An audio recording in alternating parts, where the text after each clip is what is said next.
Hi guys, and welcome back to another video. Today we're going to be talking about quadratics. So first of all, we're going to go over the form of a quadratic. So the form of a quadratic is what we see here, y equals ax squared plus bx plus c. Any quadratic has to have this x squared term, that's what makes it a quadratic. So we must have the condition a is not equal to 0. Now b and c can equal 0, which if they do, and we let a equal 1, we get the quadratic function y equals x squared, which is this diagram here, which is probably the quadratic you're most familiar with. Now if we change the a term to -1, our function becomes y equals minus x squared, which you can see gives this graph here. So the graph is actually flipped upside down.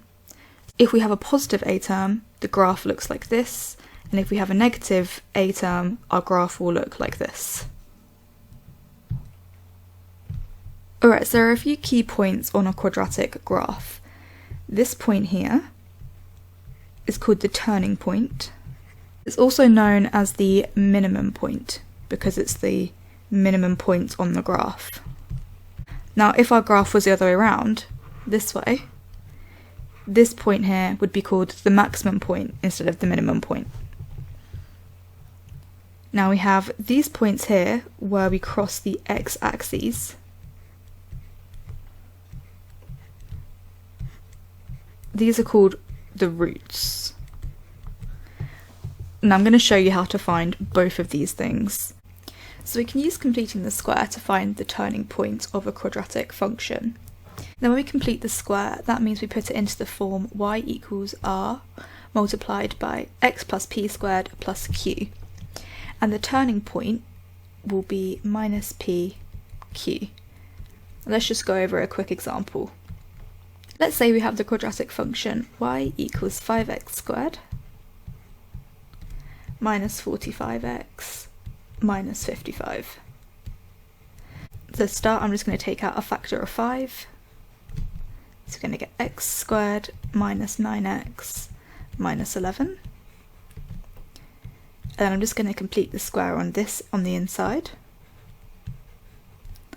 So we're going to get x minus 9 over 2 squared minus 9 over 2 squared minus 11.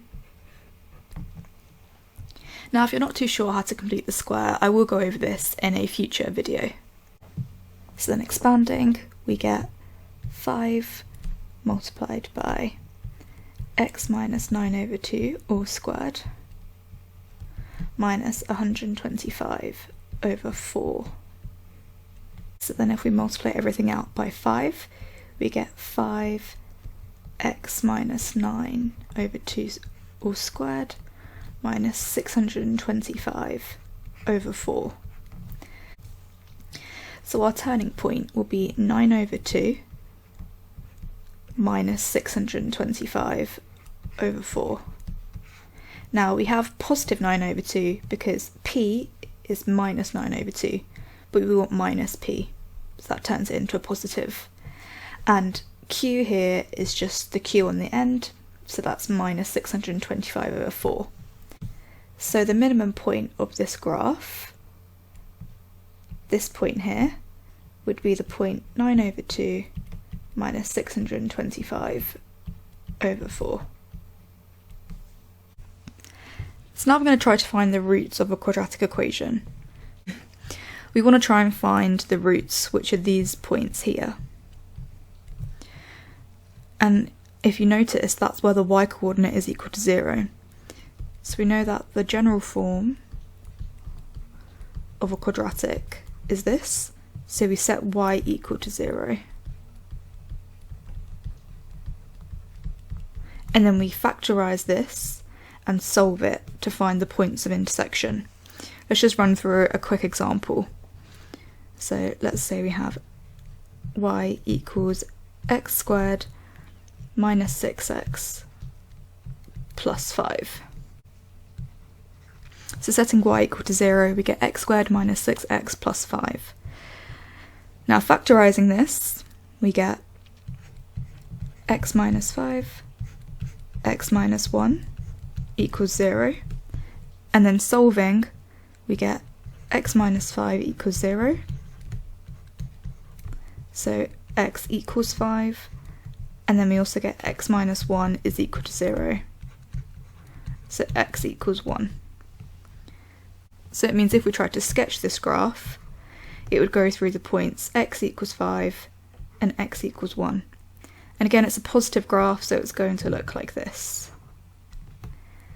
And we can find this minimum point here by completing the square on this quadratic function. So if we think back to GCSE maths, we learnt the quadratic formula, which is minus b plus or minus the square root of b squared minus 4ac over 2a. Now this thing inside the square root, b squared minus 4ac, is called the discriminant. And the discriminant can tell us a lot about the roots of a quadratic equation. Alright, first, if we have b squared minus 4ac is greater than 0, we have something called two real roots. We have two roots that cross the x-axis. Next, we have the case when b squared minus 4ac is equal to 0.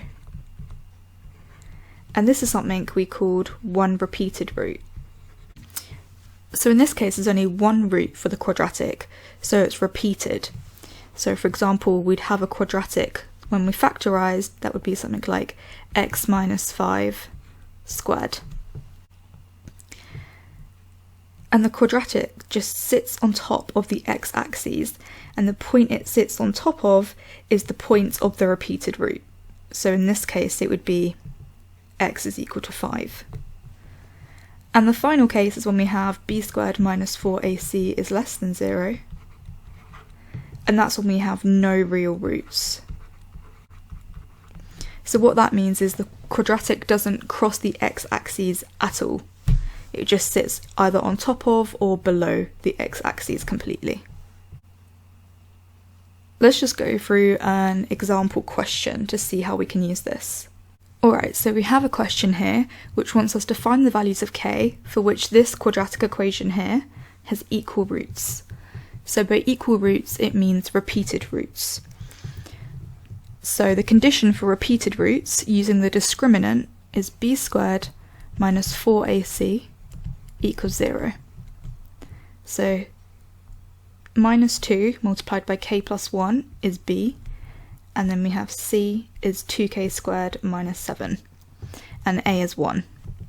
So substituting the values in, we get minus 2 k plus 1 all squared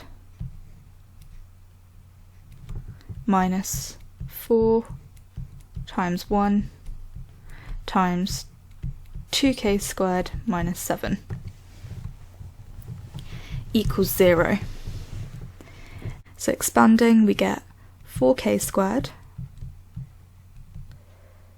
plus 8k plus 4 minus 8k squared plus 28, because there's double negative here, equals 0. And then simplifying, we get minus 4k squared plus 8k plus 32 equals 0.